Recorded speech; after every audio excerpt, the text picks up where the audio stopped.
Hal yang mengejutkan terjadi pada hari Senin 10 Mei 2021 lalu. Muhanayah dan Karyati ditemukan tak bernyawa di rumah mereka, yaitu di dalam kamar mandi. Muhanayah 65 tahun dan Karyati 44 tahun merupakan ibu dan anak warga desa Bangunsari, Kecamatan Pageruyung, Kabupaten Kendal, Jawa Tengah. Keduanya tewas dibunuh pada hari Minggu malam 9 Mei 2021. Pelaku pembunuhan yang sempat kabur akhirnya berhasil ditangkap oleh pihak kepolisian. Setelah sepekan buron, Polres Kendal berhasil menangkap Ari Resmawan berusia 31 tahun di Indramayu, Jawa Barat pada hari Senin 17 Mei 2021 dini hari. Ari Resmawan terpaksa dilumpuhkan dengan timah panas karena hendak melawan saat ditangkap.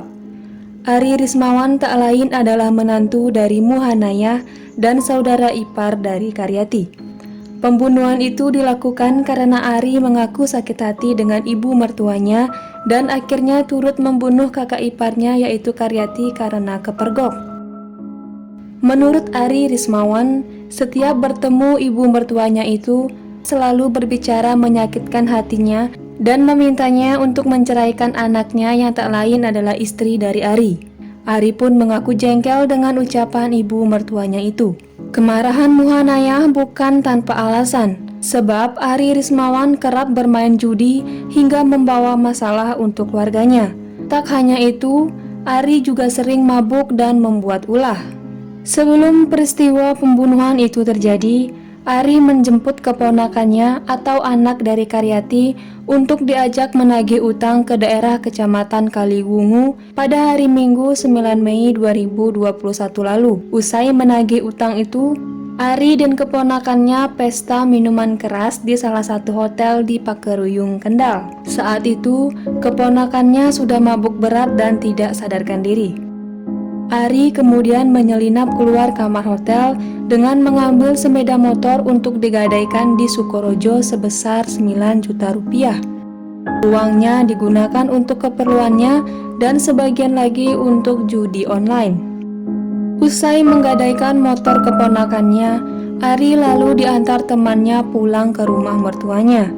Saat itu, Muhanayah sedang menyiapkan menu berbuka puasa, sedangkan Karyati sedang di luar rumah. Saat itu, Ari mengaku sempat meminta maaf kepada ibu mertuanya, termasuk soal menggadaikan sepeda motor keponakannya. Namun, Muhanayah menjadi marah, sehingga Ari Resmawan juga menjadi emosi. Ari mengaku sakit hati dan menjadi gelap mata. Keduanya sempat adu mulut hingga akhirnya Ari mengambil sebilah pisau yang ada di atas meja lalu menusuk dan membenturkan kepala mertuanya di depan kamar mandi. Ari Resmawan lalu memindahkan jenazah Muhanayah ke dalam kamar mandi. Saat Ari keluar dari kamar mandi, kakak iparnya yaitu Karyati masuk ke rumah dan berteriak karena melihat lumuran darah. Seketika, Karyati pun menjadi target pembunuhan kedua dari Ari Resmawan. Selesai menghabisi kedua korbannya, Ari mulai kebingungan. Ia pun mengambil ponsel milik Karyati. Ia lalu menghubungi adiknya untuk menyiapkan mobil rental.